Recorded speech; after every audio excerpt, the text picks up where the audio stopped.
இந்த நாடாளுமன்ற தேர்தல் களம் மிகவும் பிரகாசமாக நல்ல ஒரு எதிர்பார்ப்போடு சிறப்பாக இருக்குது. இதற்கான அடித்தளத்தை பாரத பிரதமர் நரேந்திர மோடி 10 ஆண்டுகளாக விதைத்திருக்கிறார். பாரதிய ஜனதா கட்சியினுடைய மாநில தலைவர் அண்ணாமலை அவர்கள் இதற்கான அடித்தளத்தை வைத்திருக்கிறார். இவர்கள் 2 பேரும் செய்த இந்த பெரிய ஒரு அறிபெரிய ஒரு உத்வேகத்தினாலும் முயற்சியினாலும் இப்போ என்னை போல ஒரு வேட்பாளர்கள் எல்லாம் அந்த ஃபீல்டுக்கு போகும்போது, அந்த களத்தில் போகும்பொழுது வெகுவாக வரவேற்கப்படுகிறோம். நான் போகும்போது ஒரு தம்பி காட்டுறாப்புல அண்ணாமலை ஃபோட்டோ தட்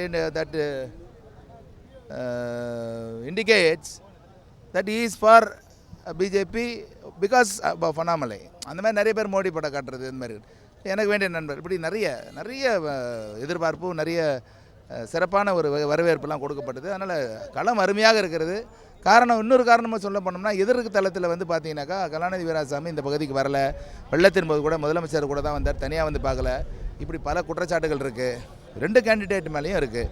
அதனால் வந்து மாற்றம் வேண்டும் என்று நினைக்கிற மக்களுக்கும் இது ஒரு வாய்ப்பாக அமையுது. அந்த களம் நல்லா இருக்குது.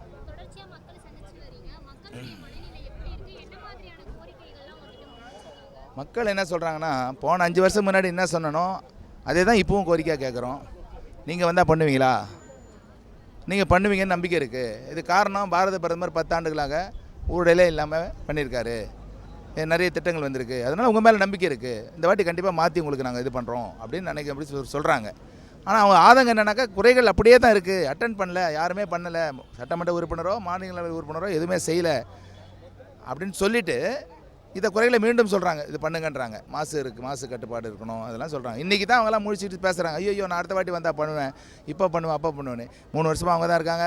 2021 அவங்க தான் வந்து இதே தேர்தல் அறிக்கையில் இந்த பகுதியில் வந்து வட சென்னையின் வளர்ச்சி திட்டம்னு சொல்லி ஒரு திட்டம் போட்டாங்க. திட்டமெல்லாம் செயல்படுத்தவே இல்லை, ஒன்றுமே வளரல. வளர்ந்தால் கண்ணுக்கு எதிராக தெரியுமே, மரம் வச்சா செடி தண்ணி ஊற்றினோம்னா மரம் வளருது கண்ணுக்கு தெரியுமே, ஒன்றுமே இல்லை. அதுதான் சொல்கிறாங்க மக்கள். அதே தான் எதிர்பார்க்குறார்கள். நல்ல குடிநீர், மாசு இல்லாத ஒரு இடமா இருக்கணும். அப்புறம் வந்து பாதாள சாக்கடை திட்டங்கள் சரியாக பண்ணலை, மழைநீர் வடிகால் வந்து சரியாக இருக்கணும். இந்த மாதிரி அவங்க பேசிக் கம்யூனிட்டிஸை பொறுத்த வரைக்கும் அவங்க பெரிய எதிர்பார்ப்புலாம் இல்லை. பெருசாக வளர்க்கணும்னா அரசியல்வாதி தான் எதிர்பார்த்து வளர்க்கணும். இங்கே இது கொண்டு வந்தால் நல்லாயிருக்கும், அது கொண்டு வந்தால் நல்லாயிருக்கும், அவங்க தான் முடிவு பண்ணணும்.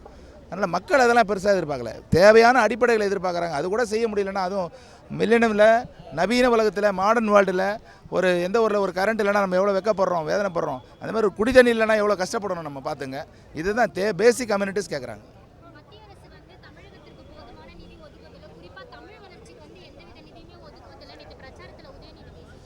ஏங்க தமிழ் வளர்ச்சிக்கு மத்திய அரசு தான் உதவணுமா நான் கேட்குறேன்.